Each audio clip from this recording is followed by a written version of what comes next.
ভারতের পোশাক ও তৈরি পণ্যের ওপর চড়া শুল্ক আরোপের ঘোষণা দিয়েছেন মার্কিন প্রেসিডেন্ট ডোনাল্ড ট্রাম্প। বাণিজ্য বিশ্লেষকদের মতে এই সিদ্ধান্তে মার্কিন বাজারে প্রতিযোগিতায় পিছিয়ে পড়বে ভারতীয় পোশাক শিল্প, আর সেই ফাঁক পূরণ করতে এগিয়ে আসতে পারে বাংলাদেশ।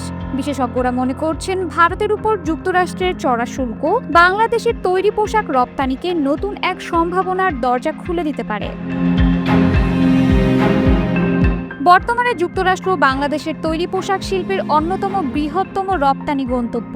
ভারতীয় পণ্যের দাম বেড়ে গেলে মার্কিন আমদানিকারকরা বিকল্প উৎস খুঁজবে, যেখানে বাংলাদেশের পোশাক শিল্প নির্ভরযোগ্য সরবরাহকারী হিসেবে সুবিধা পাবে। শিল্প সংশ্লিষ্টরা বলছেন এই সুযোগ কাজে লাগাতে হলে দ্রুত মান ও সময়নিষ্ঠ ডেলিভারির সক্ষমতা বাড়াতে হবে। পাশাপাশি সরকার ও উদ্যোক্তাদের যৌথ উদ্যোগে যুক্তরাষ্ট্রে বিপণন প্রচার, শুল্ক সুবিধা বজায় রাখা এবং নতুন ক্রেতা নেটওয়ার্ক গড়ে তোলার দিকেও মনোযোগী হতে হবে। ভারতীয় পণ্যে ট্রাম্পের চড়া শুল্ক খুলে দিতে পারে বাংলাদেশি পোশাকের বাজার, ধারণা বিশ্লেষকদের। মার্কিন শুল্কের নতুন সিদ্ধান্তে চরম বিপাকে পড়েছে ভারতের তৈরি পোশাক খাত। যুক্তরাষ্ট্রে ভারতীয় পোশাকের উপর 50% শুল্ক আরোপের ঘোষণা দেওয়ার পর থেকেই বড় মার্কিন ক্রেতারা অর্ডার স্থগিত করেছে।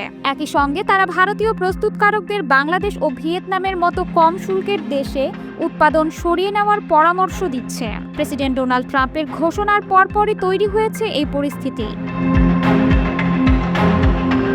ভারতের শীর্ষ পোশাক প্রস্তুতকারক পাল গ্লোবালের কর্মকর্তারা জানিয়েছেন, গ্যাপ ও কোলসের মতো মার্কিন ব্র্যান্ড সরাসরি তাদের জানিয়ে দেয় শুল্কের বাড়তি চাপ ভাগাভাগি করতে হবে, নইলে তারা উৎপাদন অন্য দেশে সরিয়ে নেবে। যুক্তরাষ্ট্রের সরবরাহ বজায় রাখতে প্রতিষ্ঠানটি বাংলাদেশ, ইন্দোনেশিয়া, ভিয়েতনাম ও গুয়েতেমালার 17টি কারখানায় উৎপাদন স্থানান্তরের প্রস্তাব দিয়েছে। ব্যবস্থাপনা পরিচালক পল্লব বন্দ্যোপাধ্যায় বলেন, সব ক্রেতাই এখন ফোন করছে, সবাই চাইছে ভারত থেকে উৎপাদন সরিয়ে নেওয়া হোক।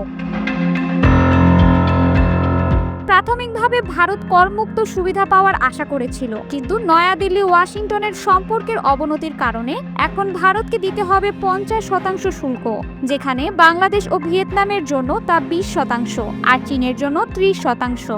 ভারত এই সিদ্ধান্তকে অত্যন্ত দুর্ভাগ্যজনক বলে অভিহিত করেছে। পাল গ্লোবালের প্রায় অর্ধেক ব্যবসা যুক্তরাষ্ট্রের উপর নির্ভরশীল। কিছু ক্রেতা শর্ত দিয়েছে, শুল্কের বোঝা ভাগ না নিলে তারা ভারত থেকে আর পণ্য নেবে না।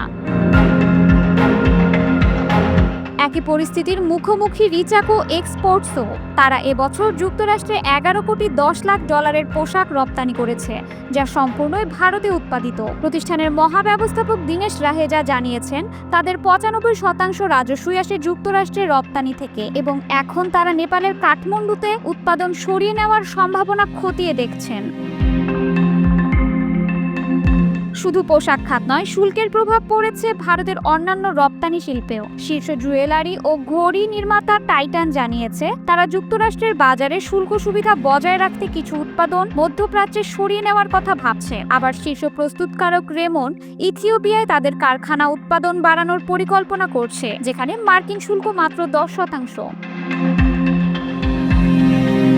বাংলাদেশে রাজনৈতিক অস্থিরতা ও চীনের উপর নির্ভরশীলতা কমাতে যুক্তরাষ্ট্র সম্প্রতি ভারতকে বিকল্প হিসেবে দেখেছিল। বিশেষত দক্ষিণ ভারতের তিরুপ্পুর দেশটির নিট পোশাক উৎপাদনের কেন্দ্র। মোট রপ্তানির 1/3 সরবরাহ হয় এখান থেকে, কিন্তু শুল্কের খবরে এই শিল্পাঞ্চলে আতঙ্ক ছড়িয়ে পড়ে। কটন ব্লসম ইন্ডিয়ার নির্বাহী পরিচালক নাভিন মাইকেল জন জানিয়েছেন, কিছু ক্রেতা অর্ডার স্থগিত করেছে, আবার কেউ কেউ শুল্ক কার্যকর হওয়ার আগেই দ্রুত চালান পাঠাতে চাইছে। তিরুপ্পুর রপ্তানিকারক সমিতির সাধারণ সম্পাদক এন থিরুকুমারন জানিয়েছেন, এখানে কিছু পোশাকের দাম মার্কিন ক্রেতাদের জন্য মাত্র $1 আর টি শার্টের দাম $3.5 থেকে $5 মধ্যে। এসব পণ্যের ওপরও শিগগিরই 50% শুল্ক বসবে, যা ভারতের তৈরি পোশাক খাতের জন্য মারাত্মক চ্যালেঞ্জ হয়ে দাঁড়াবে।